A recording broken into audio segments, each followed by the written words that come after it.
It's not often that a book about textiles changes how we think about the world.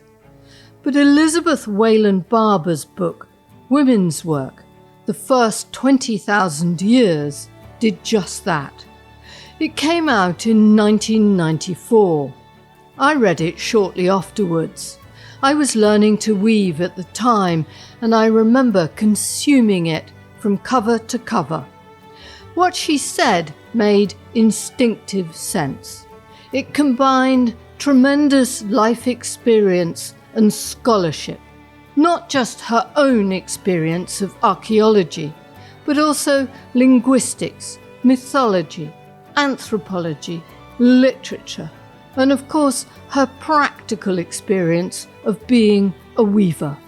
For me, it was as though someone had just switched the lights on. Instead of seeing textiles as a byproduct of human society, something that the Egyptians had probably invented just 5,000 to 6,000 years ago, Wayland Barber put them at the heart of human experience and said that the creation of fibre and complex fabric was much, much older and was fundamental to the development of human society. She said it was principally an activity of women, and if you wanted to understand how societies formed, it was important to study textiles properly. The book was a bestseller, but behind the story of its success lay a grueling struggle for funds in the face of ridicule that there might be anything at all to say about ancient textiles. They thought it was crazy because they thought there was nothing there. So everybody thought there was nothing to say, but I knew there was lots to say. I didn't know there was as much that was going to turn out to be. Welcome back to Haptic and Hugh's Tales of Textiles after the summer break, and a special welcome to all our new listeners. I'm Jo Andrews, a hand weaver interested in the stories textiles tell us, and the often hidden hands that fashion fibre and cloth into something useful and beautiful. These tales always have something new to tell us about ourselves and cast a fresh light on our families and communities.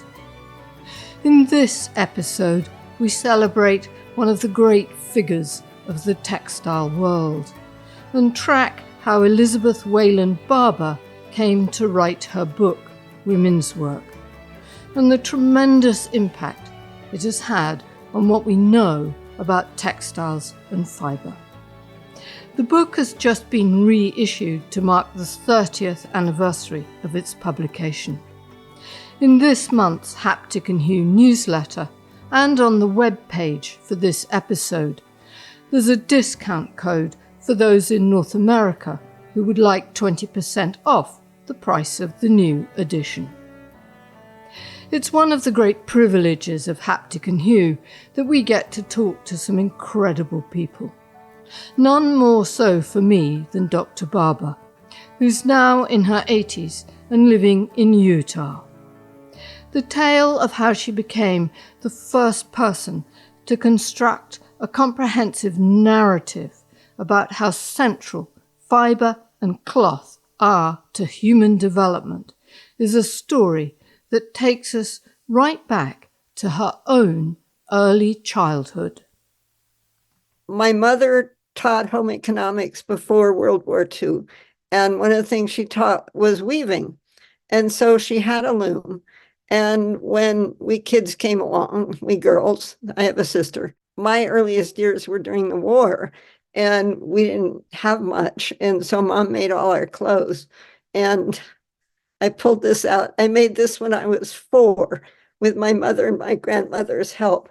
And it's a needle case, which I still use. And they made it out of little scraps.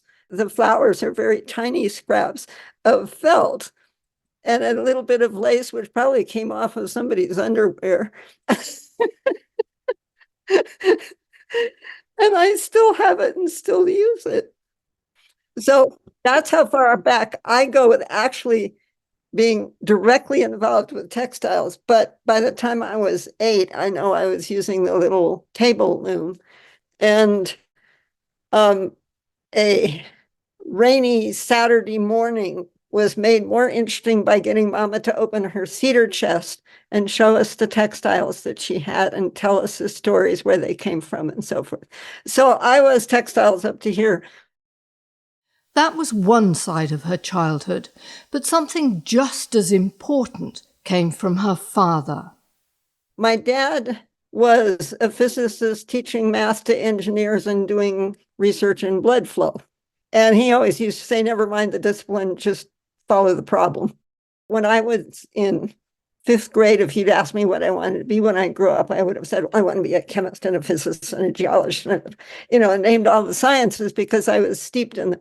When I was in 7th grade, my dad got moved to the basement of the geology department temporarily while they built a new engineering building.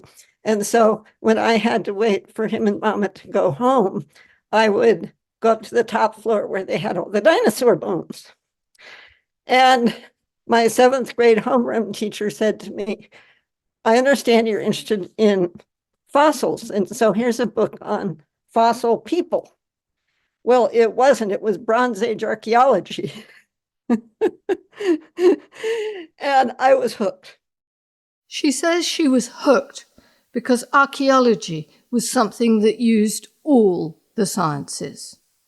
Then, when she was 13, her father got a year-long placement at the University of Strasbourg in France. This was a chance for the family to travel to Europe. My parents said to me and my sister before we left, we want each of you to pick a topic on which you will inform the family wherever we go. And this is to keep us from being in the back seat saying, are we there yet? I picked archaeology. I dragged my poor family to Viking fortresses in Scandinavia and Pompeii and everything in between. And when we went to Paris towards the end of the trip, we had 4 days in Paris, and I spent 3 of them in the Louvre. And finally, my mom sort of picked me up by the scruff of the neck and said, you are not spending the 4th day in Paris in the Louvre. So by the time I got home, I was hardwired as an archaeologist. At the same time, the two sisters were noticing the differences and the similarities between the different European languages. And the other thing my sister and I were doing in the backseat was learning the numbers from 1 to 10 and how to say hello and please and thank you in every language whose borders we crossed, because Papa spent the whole spring and summer visiting laboratories all over Western Europe. And we kept saying, why is the Italian more like the French, but the Scandinavian is more like the German, and the German's more like the English, and so forth. This created another interest, early languages. And when Dr. Barber was applying to college, Linear B, the Minoan script used on Crete, had just been deciphered. So I was fascinated by the languages, the early languages. So I went to Bryn Mawr, where I could major in both archaeology and classical Greek, which I did, and took geology. And, I'd already taken physics and chemistry in high school and written my term papers on things like infrared photography and radiocarbon dating. Okay, so here I am taking, well, I was particularly interested in Aegean archaeology, but I had to take Egyptian and Aegean and Mesopotamian and all this. And I'm looking at these wall paintings and I'm saying, that's a typical weaving design. That must have been copied off of a textile. Because of course I've been weaving since I was a kid. Okay. And they'd say, oh, they could have made stuff like that back then. And I think I could have done that when I was 8. So here's what's special about Elizabeth Wayland Barber. She is this incredible academic with all the sciences to her name. And yet she's also a weaver who knows a practical weave design when she sees it. So I finished my undergraduate degree went to Yale to study Hittite. And my professor decided to retire early. So I moved into the linguistics department, finished my PhD in linguistics, did both historical and structural. They said, well, we're about to split. You should choose between historical and structural. I said, no, I need both. I need historical to understand the ancient language, and I need structural to work on decipherment. She turned her PhD into a book called Archaeological Decipherment. And then this brilliant young academic hit a problem. She should have walked into a good job, but no. My husband was teaching at Princeton, which didn't hire women. This was in the 60s. They didn't hire women at all? No, not for teaching, no. And so Princeton lost one of the most original thinkers of her generation, and the Barbers moved back to California, where they were both from. Elizabeth found a half-time job teaching linguistics at Occidental College, a private liberal arts college in Los Angeles. And my husband looks at me and says, now what are you going to do? And I said, well, I have this little project. He's never forgiven me for the word little. I said, I want to show people that ancient textiles were much more elaborate than they are thinking they were. So she took herself back to the library and started looking at all the references she could find. So I went back to Bryn Mawr for a week, where the head of the archaeology department had really upset all the librarians. She had gotten all the books on archaeological stuff and put them all into a seminar room, filed by site and date, not by Dewey Decimal or whatever it was they used. So I went back for a week, and I knew that I could look for a particular site where I knew there were textile remains or whatever, and everything would be within inches of my hand. And then I found a friend of mine was now teaching there, and he was a weaver. When he heard what I was doing, he kept saying, I once thought I would try to work on some of this stuff, but I know I'm never going to have time. I'm going to bring you all my references. So at the time I went home, I said to my husband, this is not going to be a little 10-page paper. This is going to be at least a 60-page monograph. And that, too, was a wild underestimate. It took Elizabeth 17 years to research her great academic book, Prehistoric Textiles. 17 years in which the Barbers lived very frugally. Elizabeth had a part-time teaching job. Paul worked as a piano tuner, and she managed to get the odd grant to travel in the summers to museums and libraries.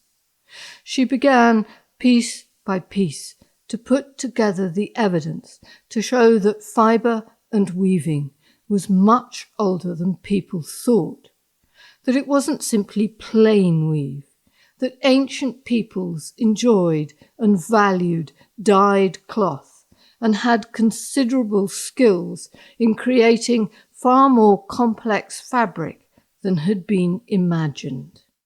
Now, probably the key point in that is that everybody had told me that everybody wore plain white back then, because the Egyptian clothing is, until very late in the 18th dynasty, is always plain white. Well, when I eventually got a Guggenheim to go to Europe for 3 months and go to all over the place, all the museums that had the major collection, and the third from last was Cairo.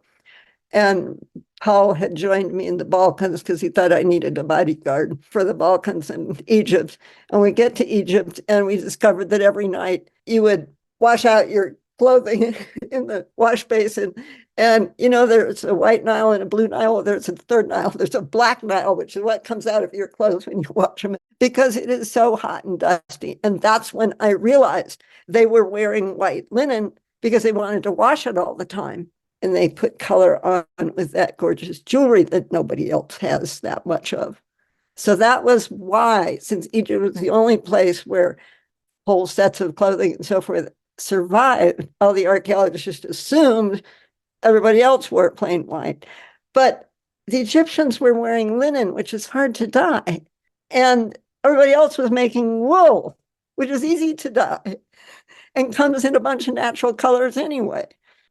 And so I had to break through that barrier. When I had started and thought it was going to be a 10-page paper, I felt there's so much, there are spindle whorls, loom weights. I know there's, representations of looms in Egypt and so forth.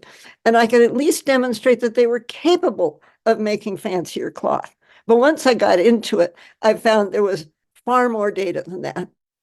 And here's where that fascination with languages that began in the back seat of her parents' car, traversing European borders and comparing languages with her sister, finally paid off.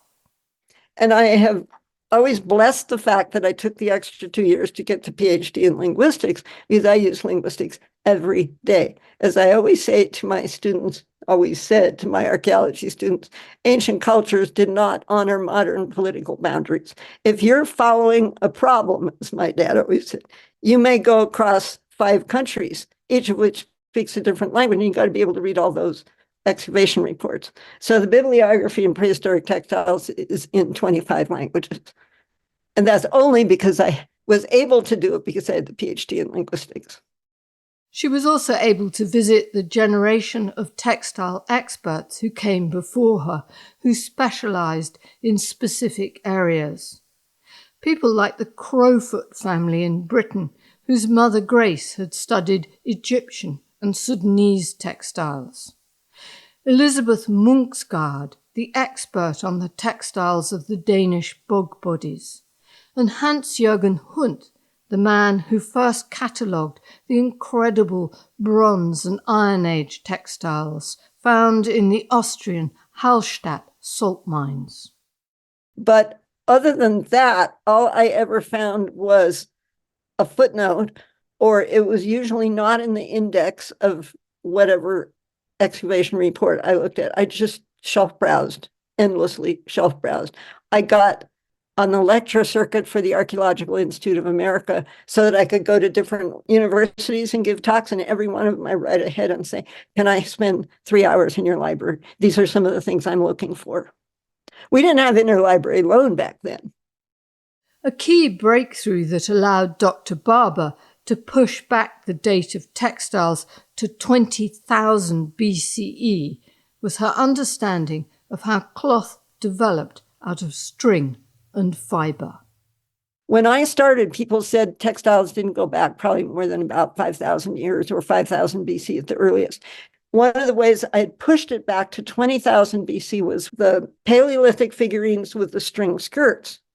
And so I had my eyes out for looking for string skirts, because my biggest hobby ever since I was like 6 years old is folk dancing and European folk dancing and costumes. And so it was a Saturday night, and I was just finishing the last proofs of prehistoric textiles. And I finished them by supper time, and I said to Paul, they're having a folk dance concert at the Pasadena Civic Auditorium this evening. I'm going to go and see if I can catch a ticket. And so I did. And it was from Serbia. It was a Serbian group. And the beginning of the second act, according to program notes, these were going to be a suite of dances by the Vlachs, who live on the eastern side, way up in the mountains. And part of them are in Romania and part of them are in Bulgaria. It's right on that border, and it's way up in the mountains. And they said, and the costume for this is particularly archaic. Okay, curtain opens, out they come in string skirts. And I'm like, oh my God. And I did a hand drawing of that and got it into the thing. It's not a very good drawing, but it shows that I'd done from a rather hazy photograph in the program. And so I got that into prehistoric textiles as it's still with us. She was looking at relics from the deep past that were still with us today.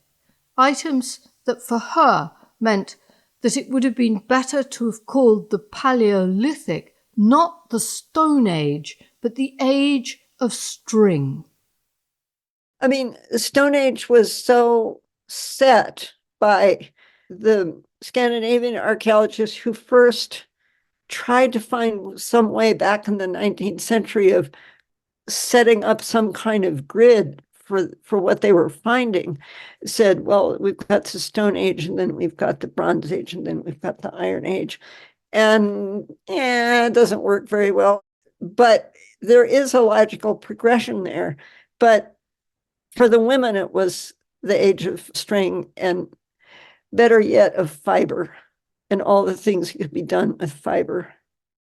After 17 years of work, Prehistoric Textiles was finally published in 1991. But even then, she took great care to disguise her gender, publishing it simply under the name E.J.W. Barber.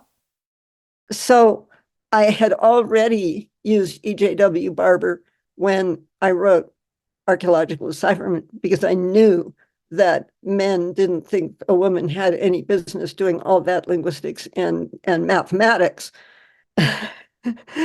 And the reviews came out, Barber, he. They fell for it. They assumed with the 3 initials that I was some British esquire. So I did the same thing for this one. And the girls at Princeton, both times, because Princeton did both those books, wrote the dust jacket copy with no pronouns, so slickly that you don't notice there aren't any pronouns. They did that with great glee. This was a groundbreaking book, and even now it's still a classic for textile archaeologists. But in 1991, in America, it was greeted with silence. So when it came out, nobody knew what to do with it. In this country, AJA never, American Journal of Archaeology never reviewed it. Archaeology never reviewed it. Nobody ever looked at it. But I think they didn't know what to do with it. Nobody else had ever done this before. So then who do you send the review to? Finally, Mary Elizabeth King wrote a long review for, I forget what journal it was, that did American archaeology, and said, this is what we need to be doing for the ancient textiles of the Americas. And that was like a 12-page, review article. And that was the only real review it got in this country. But despite the lack of recognition, the book had a big impact. It opened people's eyes to the fact that a lot of what they were seeing on archaeological digs and in museums might be related to textiles. But within 2 years, I would be walking down the corridor at Archaeological Institute of America annual meetings, and somebody come running down the, Dr. Barber, would you look at my photographs? Are these textile tools? And so people were starting to become aware of it, but nobody ever reviewed it. It was too different. It was too new. But it has become the book that everybody goes to. And it's way out of date, but it gives you the beginning. It gives you the beginnings. And she began to give lectures based on the book. And I was doing lecture tours and so forth. And Paul said to me, when are you going to write the other book? And I said, what other book? And he said, well, every time you give a lecture, what people ask you about is to tell them more about what you've said about the women who were doing this work. Paul Barber came up with the title Women's Work, the First 20,000 Years. The publishers, Norton, loved the title so much they gave her a contract, and Elizabeth began to write, this time for a less academic audience. A lot of the reason I wrote it was I was getting upset at all the pie-in-the-sky possible women's history that was complete fiction that people were purveying as women's early history. And so I aimed it at the women's studies courses, college freshmen, sophomores type thing. So what she had to do now was to stop being an academic and to start writing stories. head of nonfiction at Norton, edited my book. And we had some little rows about things, but he was very good. I really learned a lot from him about how he'd say, you're getting too academic here. You got to lighten this up. And the famous one was in the Paleolithic chapter. He says, I need more stories here. I think, how do I come up with stories for the Paleolithic? One of the things that helped her do that was her childhood practice of weaving. Her knowledge of textiles is anchored in the practical experience of it. That's right. And I keep saying, I decide to try to make a reweaving of thus and such a piece and say it was a belt or an edge band that I'd see over and over again on the frescoes, like the Mycenaean frescoes. Okay, so here I am, I've tied the end of my bunch of string to my lamppost, and I'm sitting there and I'm thinking, I could get my book done a lot faster if I'd spend my time on it and writing instead of doing this. And then I'd get an aha, and I'd realize what they had done and why they'd done it. It was the only way to do it, is to actually take all of that time to try to repeat it. And that's the difference between Elizabeth Wayland Barber and the other academics of her generation.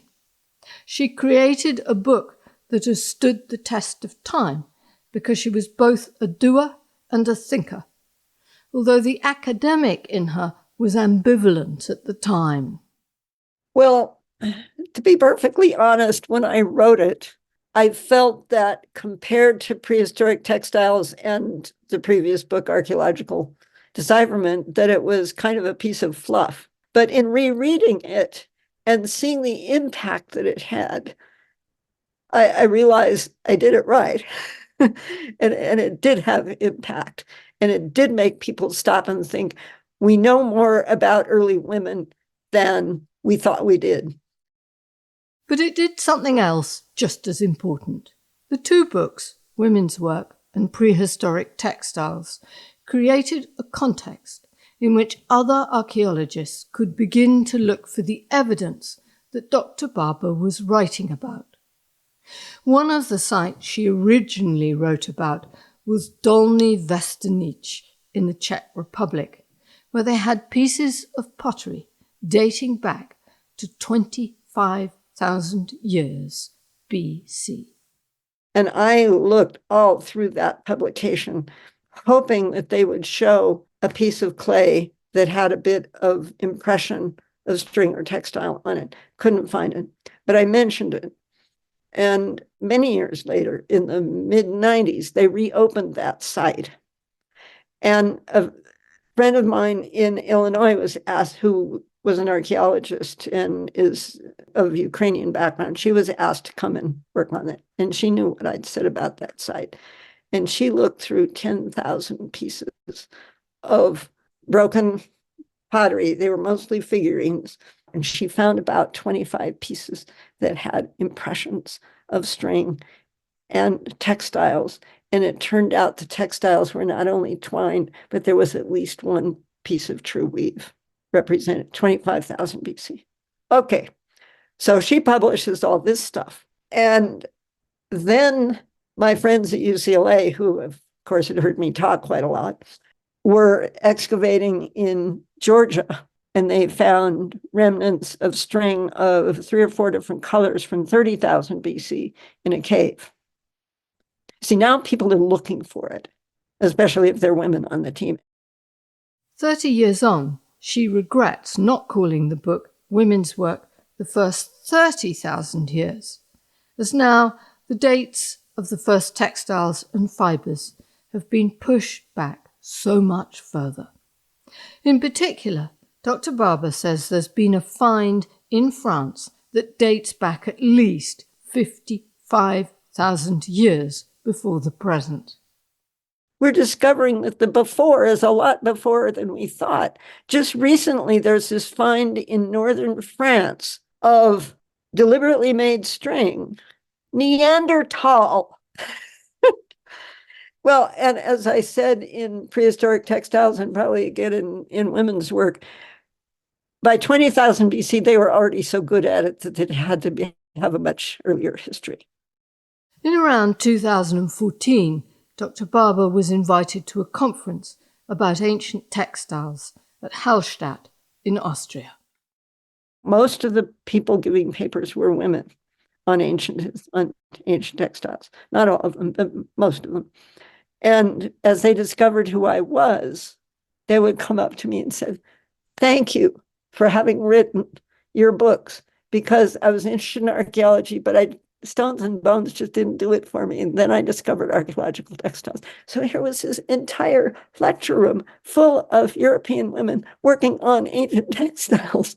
And I just about cried. This was so wonderful, because I never get any feedback, because I was teaching in a tiny little college way off, and, it was about as far from Europe as it could be, and so forth. So it was just amazing to see all these women who had discovered archaeological textiles, and it was the kind of archaeology they wanted to do.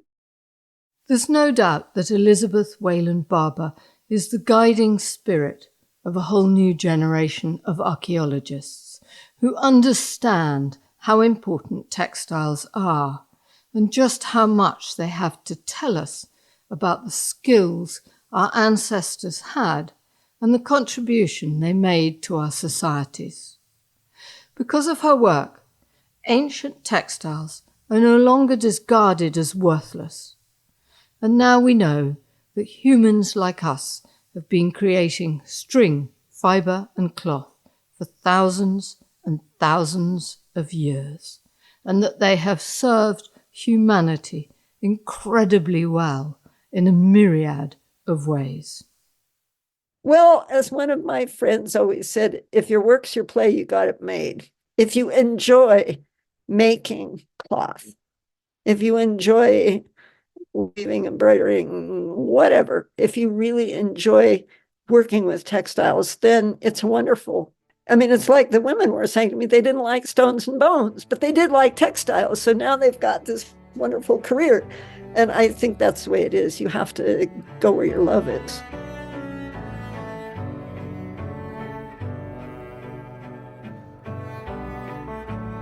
Thank you to Elizabeth Wayland Barber for her time and wisdom in telling us the story of how she wrote women's work the first 20,000 years.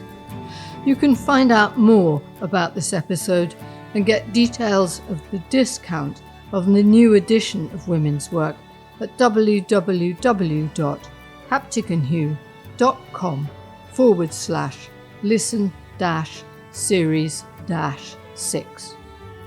Haptic and Hue is hosted by me, Jo Andrews, and edited and produced by Bill Taylor. It's an independent production supported by its listeners, who bring us ideas and generously fund us via Buy Me a Coffee, or by becoming a friend of Haptic and Hue.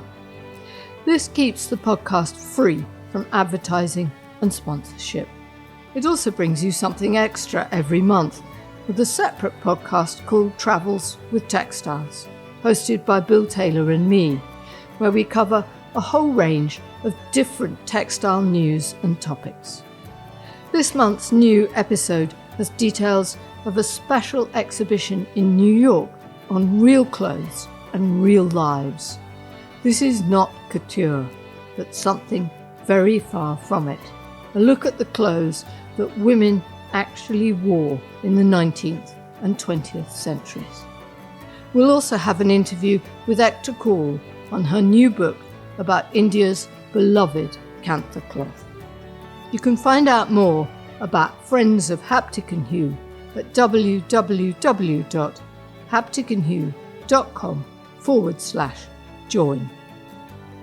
We'll be back next month with a brand new podcast, but until then, enjoy your making.